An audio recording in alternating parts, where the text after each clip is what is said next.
Juro pela minha alma que não posso lembrar-me de onde conheci Lady Ligeia pela primeira vez. Todavia, acredito que a encontrei inicialmente e quase sempre daí por diante numa grande, antiga e decadente cidade às margens do rio Reno. Eu, Gabriel, tinha uma forte paixão por aquela mulher. Aqueles olhos dilatados que ao mesmo tempo me encantavam e aterrorizavam. Tentaria em vão descrever a elasticidade e a incompreensível leveza do seu andar. Ela chegava e partia como uma sombra.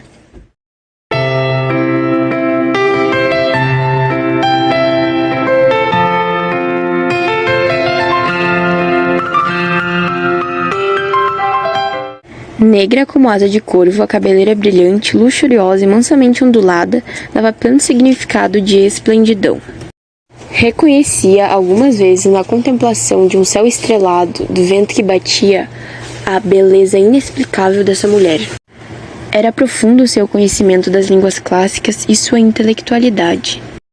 Os conhecimentos de Ligeia eram gigantescos. Fui guiado por ela através do mundo caótico das investigações metafísicas, nas quais estive ativamente empenhado nos primeiros anos do nosso casamento. Com o passar do tempo, aqueles olhos não brilhavam mais como antes. Ligeia adoecera. Os olhos brilhavam com gloriosa e demasiada refulgência. Os dedos pálidos adquiriram uma transparência séria e fúnebre. A altas horas da noite em que partiu, ela me chamou ao seu lado e pediu-me para recitar-lhe uns versos por ela escritos. No último verso dizia: apagam-se as luzes todas, com violência de tormenta, cai a cortina funérea sobre as formas palpitantes, e os anjos pálidos dizem que a peça chamou-se o homem e que o herói principal foi o verme vencedor. Oh Deus! Quase gritou Ligeia, levantando os braços, e logo após, como se fosse consumida pela emoção, deixou cair os braços e voltou para o leito da morte. Ela morrera e eu, esmagado pela tristeza, não continuei na mesma casa. Por isso, depois de um mês, comprei uma abadia numa das mais ásperas e menos frequentadas regiões da Inglaterra. Tempo se passou e conduzia ao altar como noiva, como sucessora da inesquecível Ligeia, Lady Rowena, a de belos cabelos e olhos castanhos. Numa câmara nupcial, passei eu com Lady Rowena as horas profanas do nosso primeiro mês de casamento. Todavia, minha esposa odiava as ferozes esquisitices do meu temperamento, pouco me amava e evitava minha companhia. Minha memória voltava, oh, com que pesar intenso, a Lady Ligeia, bem-amada, angusta, bela, sepultada. Ao começar o segundo mês de casamento, Lady Rowena foi tomada de súbita doença, de que se recuperou muito lentamente. Já não bastasse a doença, ela foi tomada pelo medo. Ela falava, e agora com maior frequência, dos sons, dos leves sons e dos estranhos movimentos entre as cortinas. Disse-a que não era nada. Lembrei-me então do lugar onde estava guardado um frasco de vinho que os médicos receitaram. Quando fui buscar, senti uma sombra. Talvez fosse uma sombra de uma sombra. E voltei para o cômodo. Ela segurou a taça e enquanto eu me sentava, me dei conta de uma suave pegada no tapete, e um segundo mais tarde, quando Rowena levava aos lábios o vinho, sonhei ter visto 3 ou 4 gotas grandes de um fluido brilhante caírem dentro da taça. Logo após a queda das gotas, o estado de minha esposa se agravou, de modo que na terceira das noites, ela morreu.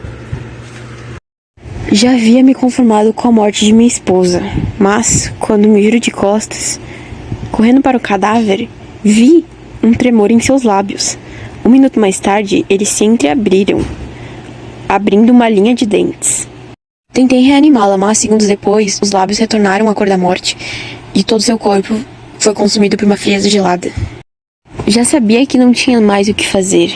Conformado com a morte de minha esposa, me virei-me de costas, saindo do quarto. Foi quando, de repente, vi.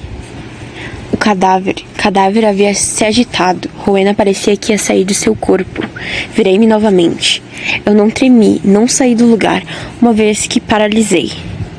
Olhei para os olhos de minha amada, que já foi minha esposa, e senti, nunca poderei enganar-me, jamais. Estes eram os profundos e negros e ardentes olhos do meu amor perdido, de Lady Ligeia. Vamos, Gabriel! É.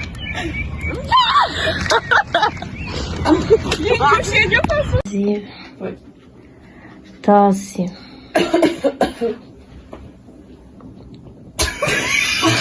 13. Tosse.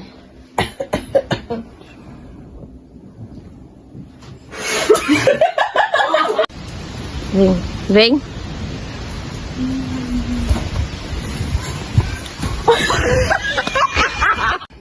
Entendeu?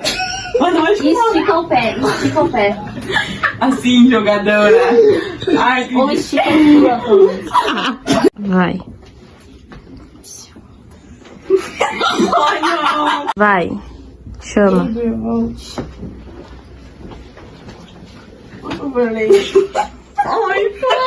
Vai. Vem, Gabriel. Gabriel. não ri, né? Vai, vai, vai.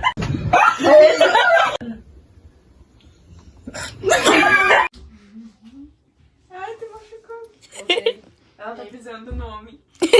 Eu piso em homens. Feminismo. Feminista. Algo contra? Vazia. Them my kids might let me know.